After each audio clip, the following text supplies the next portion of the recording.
When I was 5 months pregnant, I was diagnosed with cancer, and Ken was still taking care of his crush. He said, "Coco saved my life. I can't just sit by and do nothing for her, you would understand, right?" In the end, I died. He regretted deeply and knelt next to my body, saying he was sorry. When I was 5 months pregnant, I received the results of my test, late-stage uterine cancer. The doctor's advice was to immediately terminate the pregnancy, then remove my uterus and undergo further chemotherapy. I tried hard to control my collapsing emotions, listening to the doctor's instructions with blurry eyes, unable to believe it, unwilling to believe it. Ken suddenly called me. "I have something to do tonight, don't wait up for me. You're pregnant, remember to rest early." I remained silent. I knew today was the day his white moonlight Coco returned to her home country. "Joy. I'm feeling a bit unwell, can I not go? I'll try to come back early." His voice was gentle, but he didn't ask me what was wrong, and his tone was firm. "Ken. I'm driving, I'll hang up first." He wouldn't give me too many explanations, he just had the final say in our relationship, just like our marriage. We were childhood sweethearts. I had liked him for many years, but he had a crush in his heart. I confessed countless times from childhood to adulthood, and was rejected countless times. Until his white moonlight married someone else, he finally gave up and married me. After we got married, I tried my best to play the role of a good wife, doing everything to please him. In 3 years, I could feel his heart slowly opening up to me, especially when I got pregnant. He started showing me care, preparing gifts on my birthday and important holidays. Our relationship gradually improved, becoming sweeter. But fate played a huge joke on me at this moment. I had cancer, and the child I had longed for had to be aborted. The husband I loved with all my life was now cheating on his pregnant wife to be with his crush. Late at night, I was awakened by a nightmare. In the dream, I was lying on a cold operating table. The doctor was removing the baby from my stomach covered in blood, and at that moment, I seemed to hear the baby crying in distress. I was sweating profusely, the surroundings were still empty and cold. His coming back early was just an excuse.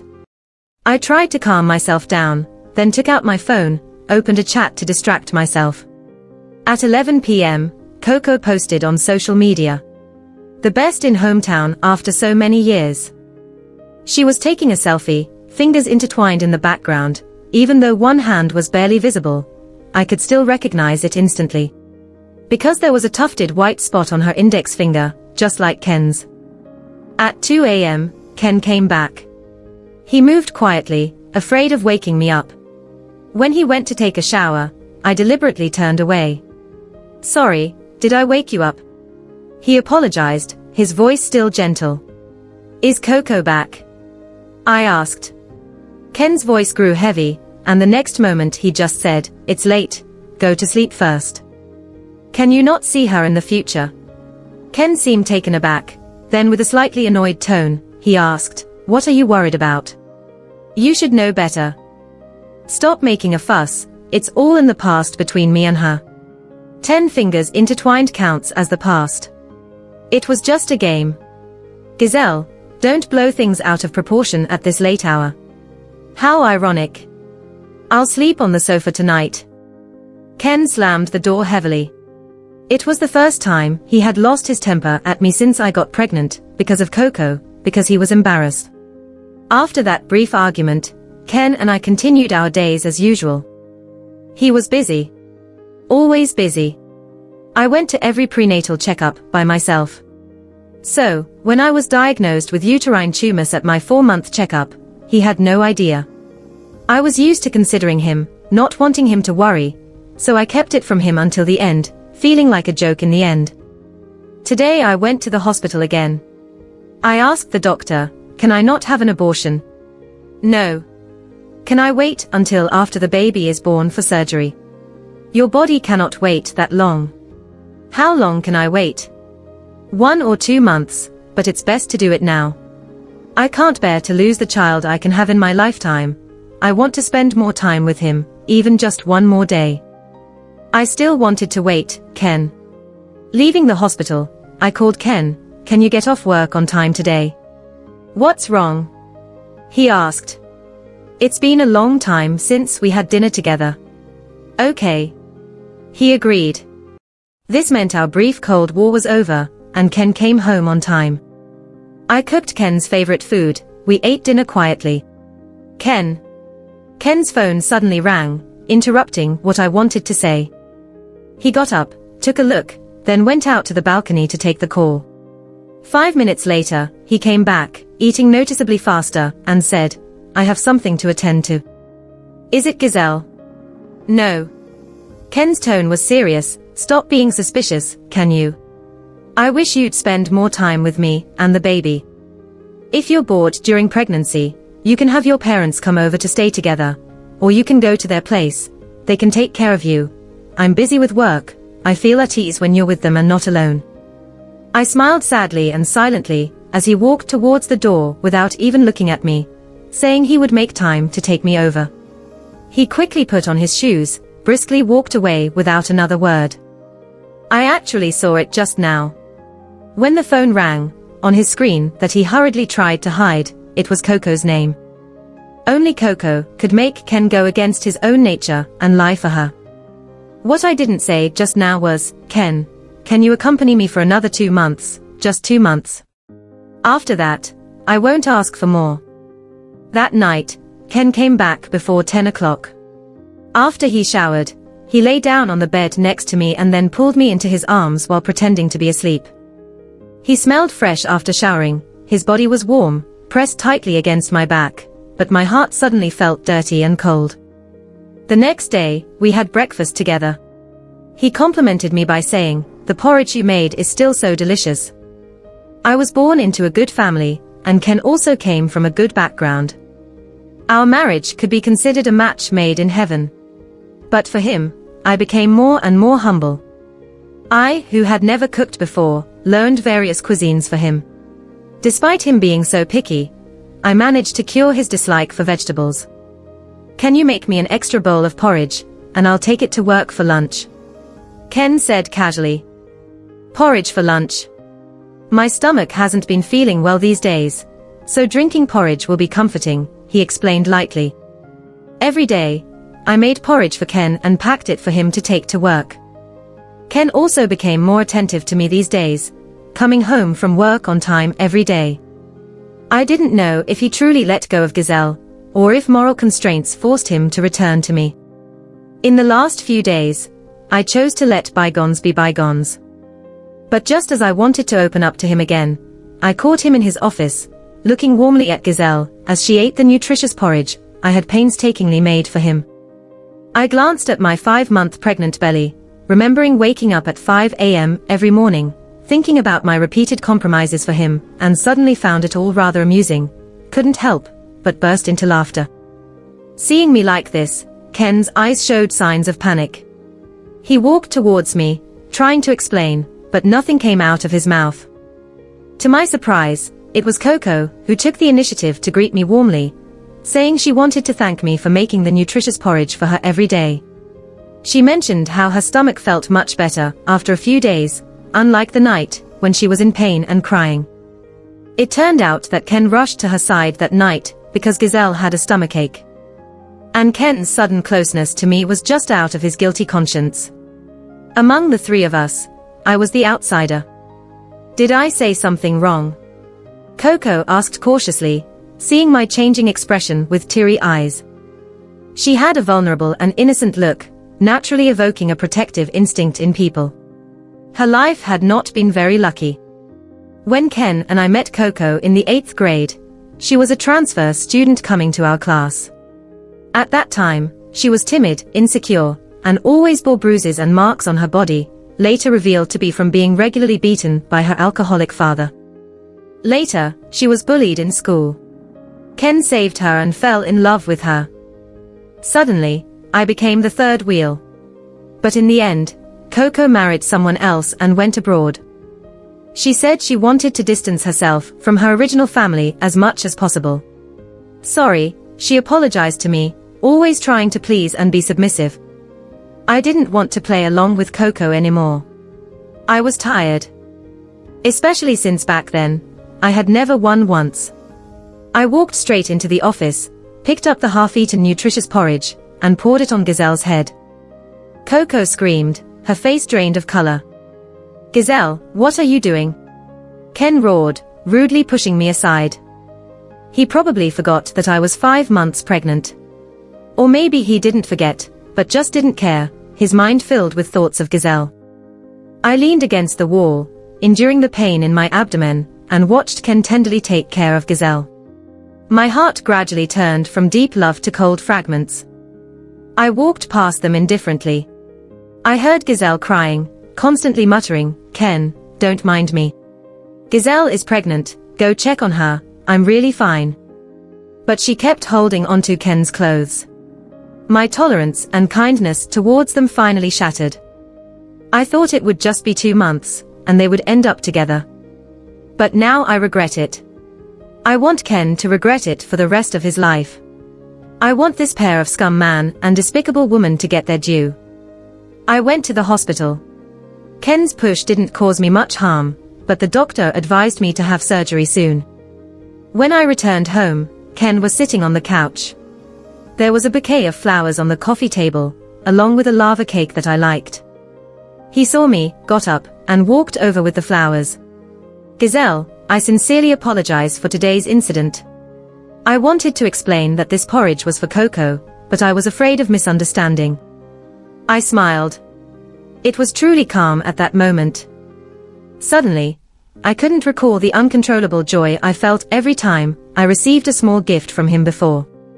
But I still accepted it and said, "It's lovely. I also bought your favorite cake." He placed the cake in front of me. After taking a bite, I found it too sweet. After becoming pregnant, I rarely ate sweets. Ken thought I had forgiven him. In his eyes, as long as he treated me a little better, I might even be grateful. "Since you left today, Coco cried a lot, saying that you were angry." Now Ken spoke unabashedly. I continued eating the cake, not displaying any emotion. "You know, she's always been sensitive about her original family, especially afraid of offending people," he said.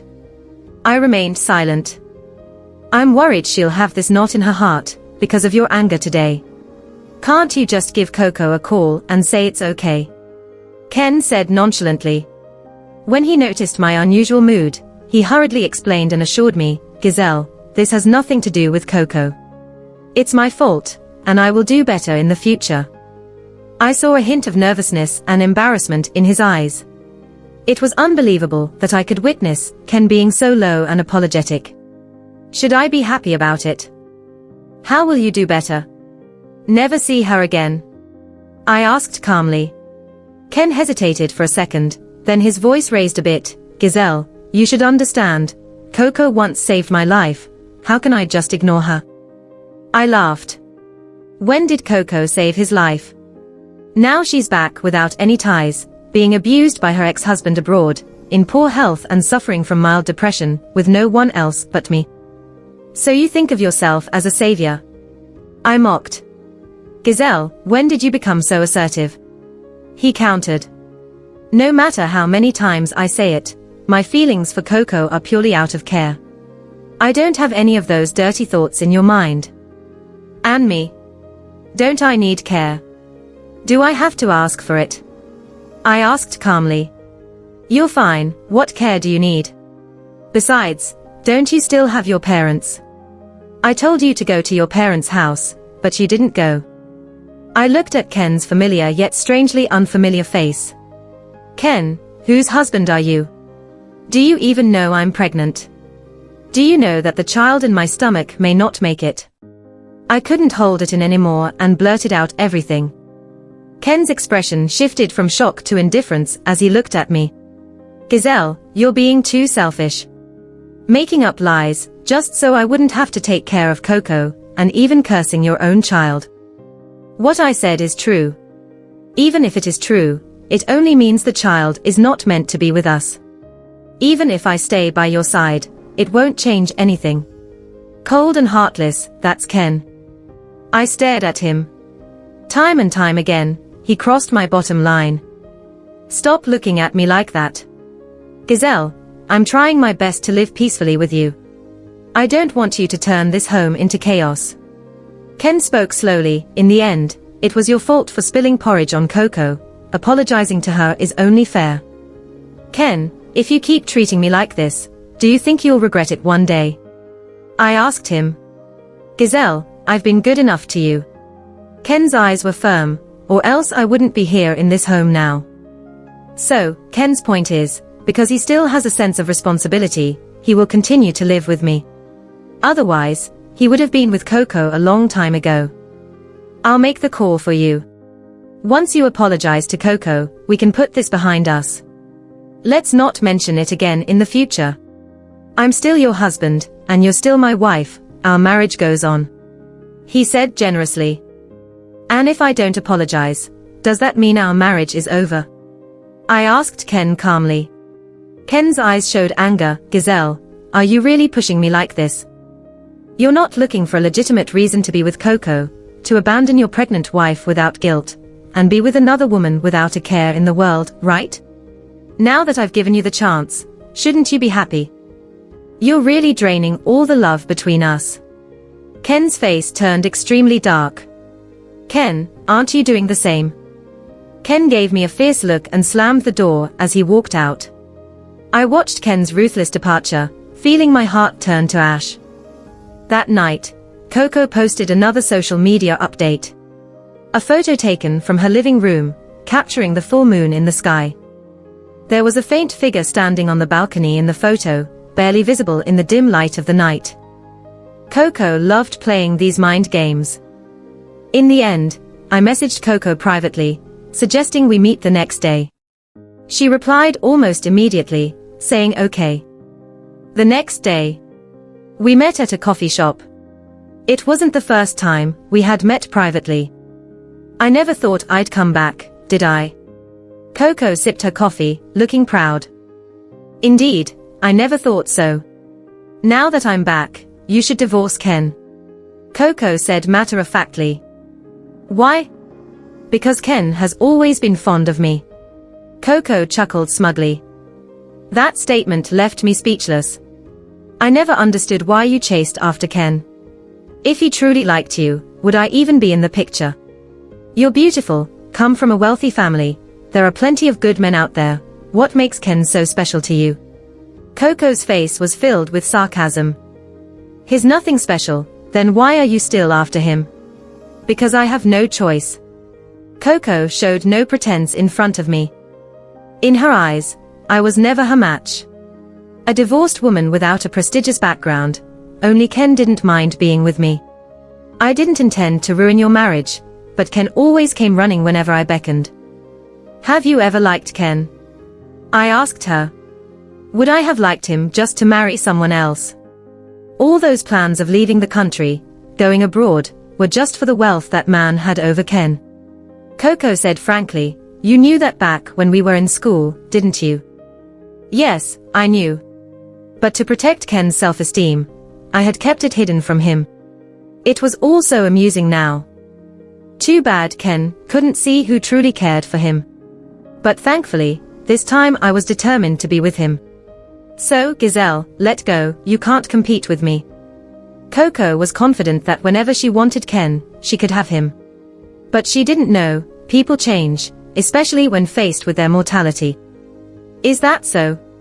I looked coldly at her smug face. Have you forgotten, I'm pregnant? Coco's expression changed instantly. Leave aside the legal implications of divorcing during pregnancy. Do you really think Ken would brave societal judgment, abandoning me to be with you? Coco's expression turned cold. Or do you think, once I have the baby, Ken would leave his wife for you? I continued to mock, Coco, I don't deny Ken's feelings for you, but this time, you're a little too late. Coco gritted her teeth, rendered speechless. The check, please. I called the waiter. After paying the bill, I said to Coco, I've got your share covered, consider it compensation for not being able to satisfy Ken during my pregnancy, and letting you reap the rewards. With those words, I left gracefully in the face of Coco's fury. Once out of her sight, I took a deep breath. I wasn't as composed as I appeared. Trembling, I took out a recording device from my bag. But this wasn't enough.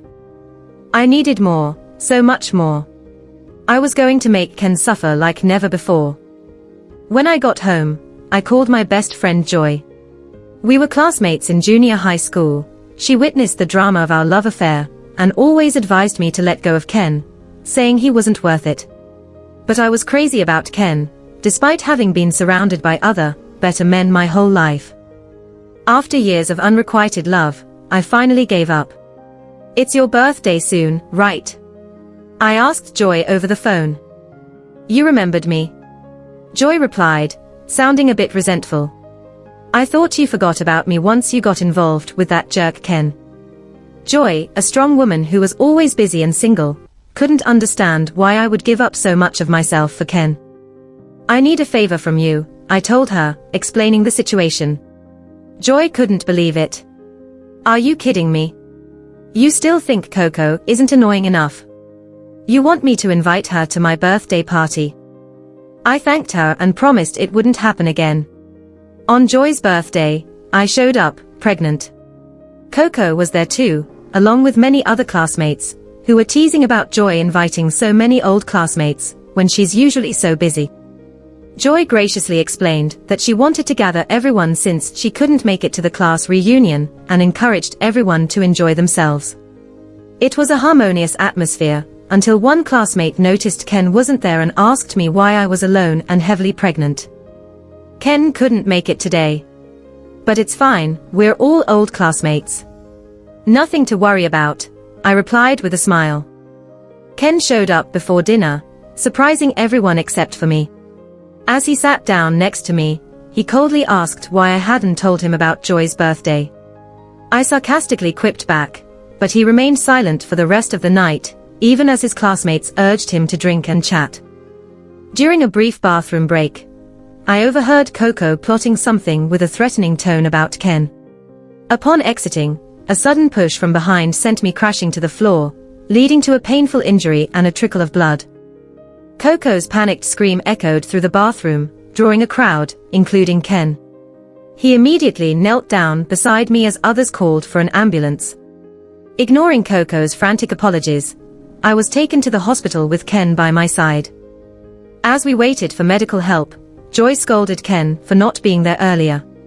The situation was tense as doctors examined me, with Ken anxiously inquiring about the baby's well-being. Despite the uncertain prognosis, Ken remained silent, his concern evident. Joy was distraught, questioning my carelessness, while Coco continued to apologize profusely by my side. Finally, as the ambulance rushed us to the hospital, the severity of the situation set in, leaving everyone on edge and filled with remorse. I couldn't even speak from the pain. But at that moment, I still glanced at Ken. Joy couldn't stand my lovesick look, but she still fulfilled my wish. "Ken, Giselle is calling you." Ken hurried over to me and looked at me. Perhaps he was shocked by my bleeding appearance. His concern and nervousness at the moment seemed genuine. "Don't worry, I'm here, everything will be okay." "Ken, do you still want this child?" I asked him, struggling to get the words out. Ken was momentarily stunned. It turns out he really hesitated. When we first found out about the pregnancy, I clearly saw the joy in his eyes. After all, we were at the age where we should have children. But now, he hesitated. "Don't think too much, everything will be fine." Ken didn't give a direct answer, just trying to comfort me. "Without this child, you can peacefully be with Coco," Joy interrupted me. "Stop thinking about random things. Keep quiet and rest well. You'll have to go to the operating room soon." My gaze still on Ken. Ken had to appease me. "I married you, so I will take responsibility for you. Don't speak now, rest well." But when the ambulance arrived at the hospital, Ken turned to leave. "Ken, can't you be a human being?" I heard Joy, unable to contain her roar. At that moment, I was just being carried off the ambulance. Doctors and nurses were pushing me towards the emergency room. Ken, however, turned and walked in the opposite direction. "I'll be back in a moment." I called Gazelle's parents. They are on their way to the hospital now, Ken said in a hurry. Where are you going? Your wife is in this condition, where else do you want to go? Joy grabbed Ken, not letting him go. I found it a bit funny on the side. As I laughed, tears streamed down. Not from sadness. Just pain. The abdominal pain was so intense. For the first time, I had an urge to die. Just then, Leo called and said Coco was emotionally unstable because of Gazelle's fall, blaming herself incessantly, wandering on the road and almost being hit by cars several times. I need to go pick her up and settle her at home. After sorting her out, I'll come right back, Ken explained. No way. Joy screamed. What does Coco have to do with you? It's Gazelle who is your wife. You must stay by her side now. Joy, that's between us. You don't need to intervene. Ken was evidently also getting angry, raising his voice towards Joy. Do you really think that woman Coco is any good? She deliberately seduced you back then. All that bullying in school, it was all her acting, Joy said. Enough. I don't need you to tell me what kind of person Coco is. Ken didn't listen to Joy. You can go if you want. Joy probably didn't want to waste time on Ken either.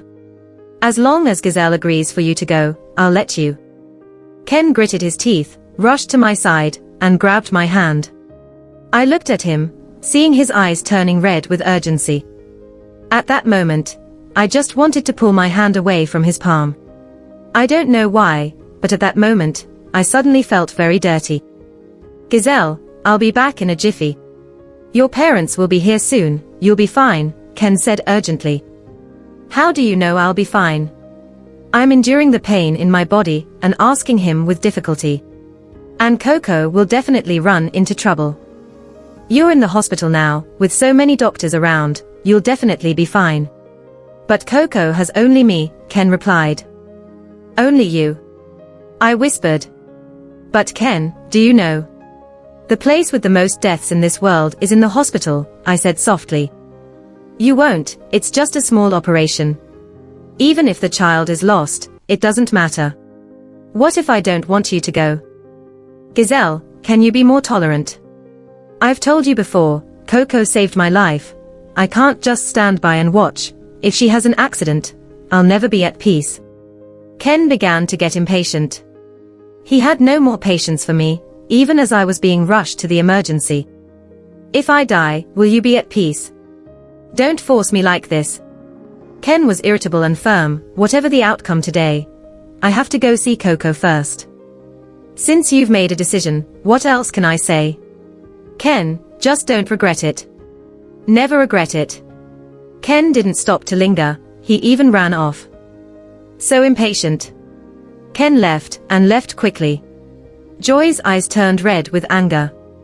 She looked at me, feeling both angry and heartbroken. Why did you let him go like that? Look at you. The heart that can't be held, what's the point of keeping it? Joy was always the kind of person who wouldn't let me be okay if I didn't let her be okay. He won't be okay, I said lightly. But if I keep him here now, and if there is even a tiny mistake with Coco, Ken would hate me. Likewise, the same. Medical staff pushed me to the door of the operating room. Joy held my hand, repeatedly saying, "Don't be afraid, I'll be outside waiting for you. There are plenty of men in this world. That dog of a man, Ken, really isn't worth it." Joy, I have something to give you. I struggled to take out a USB drive from my pocket. What's this? Just keep it. I didn't say anything else. But handing it over to Joy, I felt relieved. Joy held the USB tightly in her hand, looking at me with red eyes. I was pushed into the operating room, calmly looking up at the bright surgical light above me, as if a sudden premonition struck me. A premonition that I didn't have much time left. In fact, when they confirmed late-stage uterine cancer, I asked the doctor, if I have an abortion, remove my uterus, undergo chemotherapy, can I live a long time? The answer was a no. The doctor said it depended on the individual. Some people could live a few more years and some, perhaps, would die on the operating table. I was the latter.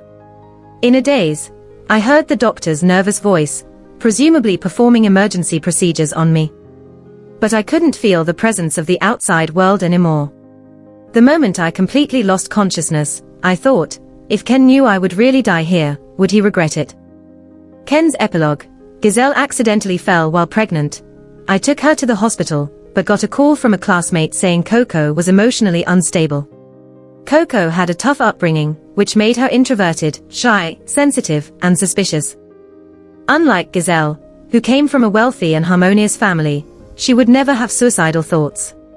I never thought I should spend more time with her as Coco needed me more. But I never expected death could touch our world. I never imagined Giselle would actually die during that surgery. I was with Coco, comforting her through her outburst when her emotions spiraled out of control.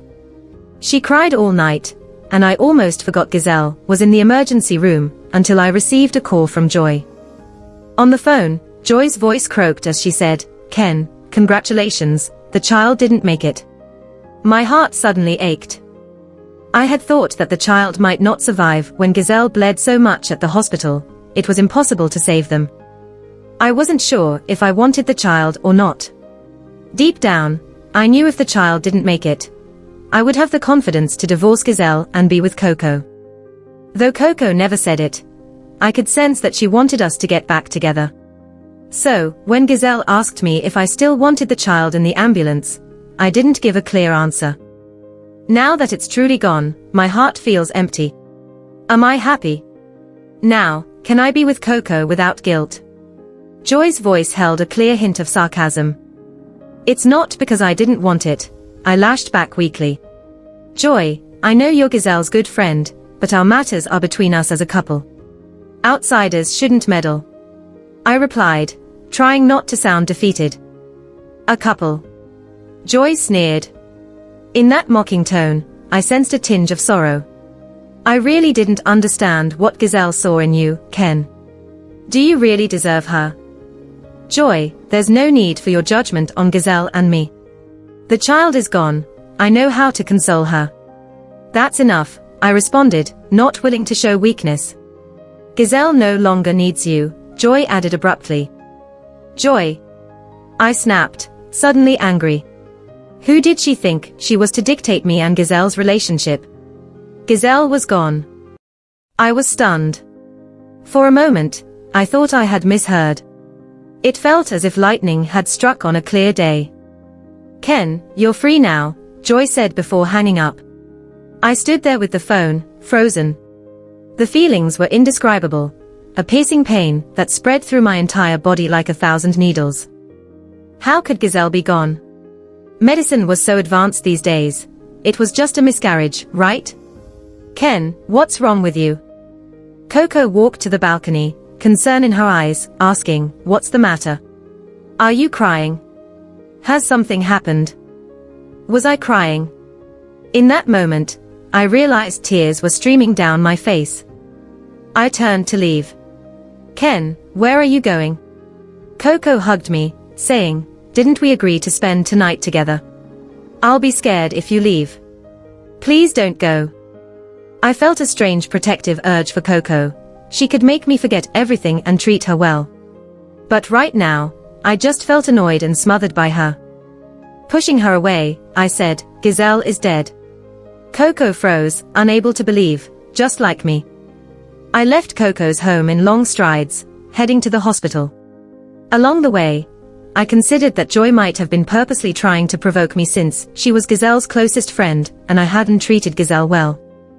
It wasn't until I saw Giselle's lifeless body that the reality hit me. She lay on the hospital bed, her face ghostly pale. Next to her lay a fetus, lifeless though fully formed. The sudden overwhelming grief made me feel like I couldn't cope. How could she have died? How could Giselle be gone? I approached to touch her, but Giselle's father swung a punch at my face. Yet, in that moment, I felt no pain. The grief was immense, unimaginable, and it made me almost numb to everything else. Giselle's father kept berating me, saying I had a heart of a wolf and I owed her. Yes, I owed Giselle. If only she could wake up and let me make it up to her. I knelt heavily on the ground. I had never thought Giselle's death would affect me so profoundly, making me feel as if the sky had fallen. I knew I didn't love her. I always believed I loved Coco, who had saved my life. We had an understanding, and being with Giselle was a compromise. But now that she was gone, why did I feel such pain and turmoil? Why was it so unbearable? I knelt there, overwhelmed by sorrow and guilt, feeling consumed by it. I had no idea how long I knelt at the hospital. Giselle's parents took her and the fetus away, not letting me follow, saying I wasn't worthy, that I would taint her path to the afterlife. Coco appeared by my side at some point, holding me as she wept. She said she couldn't bear to see me torture myself, assuring me that Giselle's death had nothing to do with me. Giselle's death was just an accident, not my fault.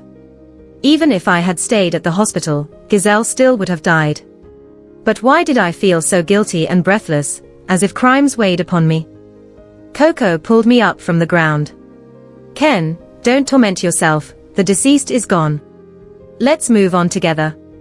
Coco urged me. Scum and a wretch, future plans to be good. Joy's voice cut through. Coco turned to face Joy, pleading, Joy, Ken is in so much pain. Can you please stop? Even if I am sorry for Giselle, please spare Ken. All right, for you, I'll go at you, Joy agreed bluntly. Then the quiet corridor erupted into Coco and Giselle's recorded conversation. My body visibly trembled. When I heard Giselle's voice, my whole being shook. I turned to Joy. The voices played from her phone. Giselle wasn't alive. As I listened to Giselle and Coco's exchange, initially buried feelings rose to the surface. Coco grew more frantic, yelling at Joy, "What are you playing? Turn it off.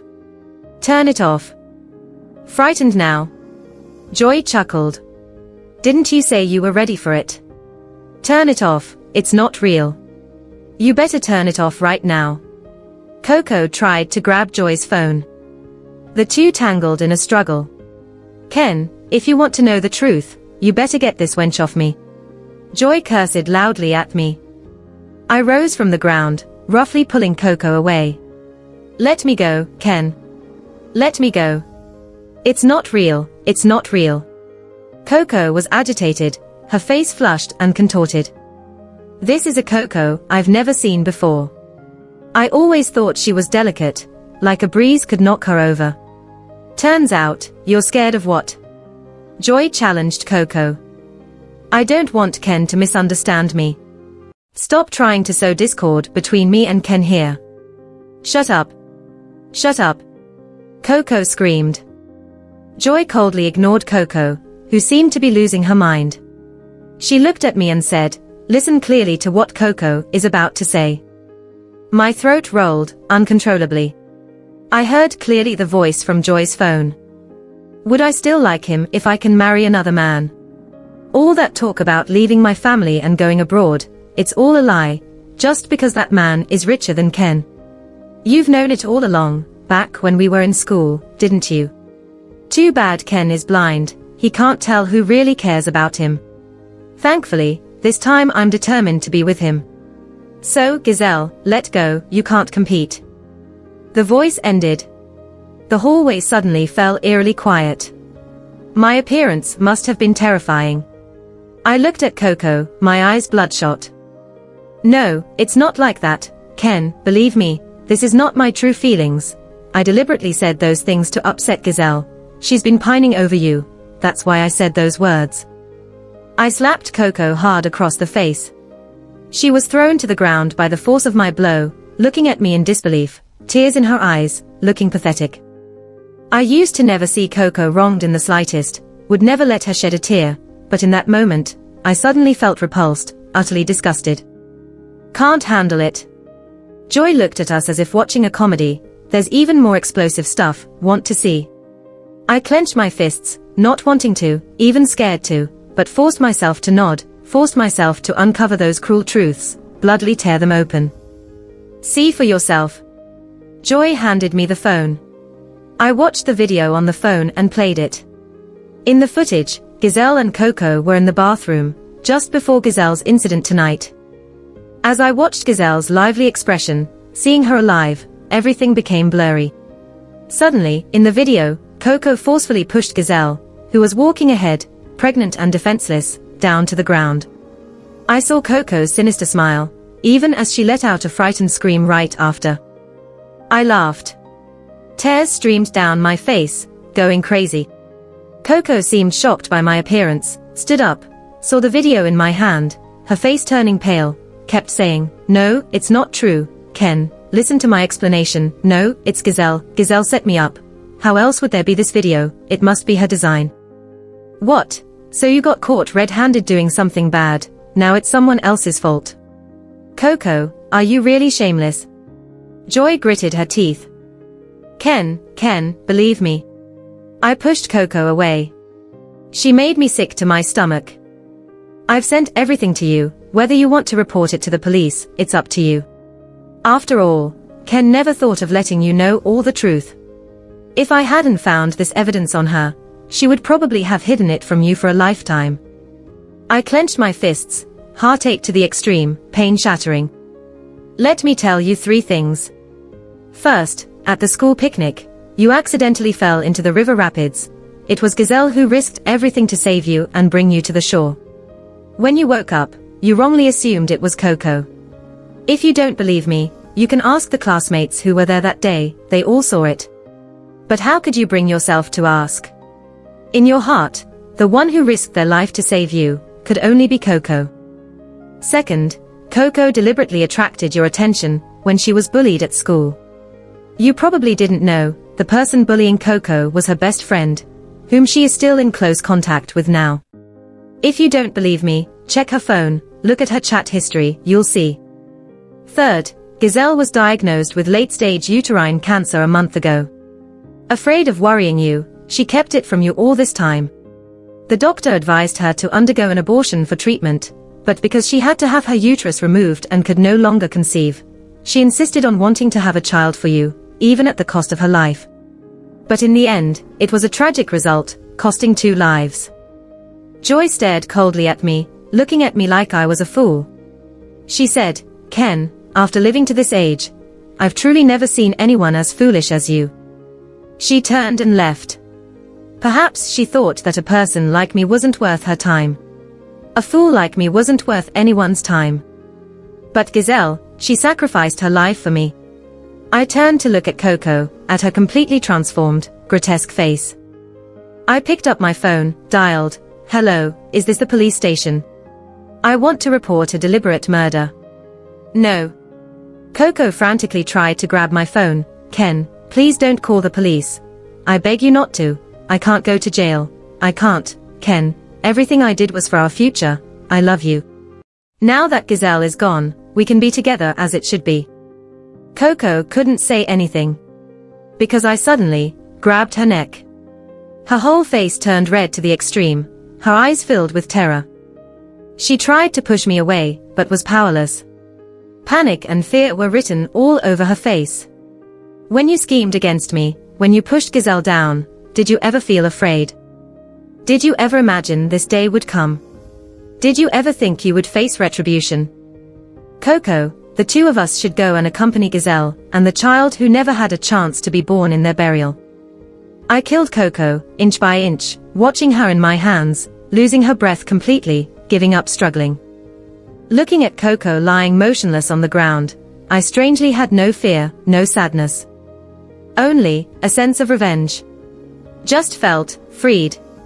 Later, the police arrested me. The charge of intentional murder should warrant death penalty, right? Indeed, I deserve to die. Gazelle's epilogue: I didn't die. There was a lot of bleeding on the operating table. I teetered on the edge of death several times, but the doctors managed to bring me back. They saved my life, but I lost half of it. The child, naturally, did not make it. Maybe he wasn't meant to be from the beginning.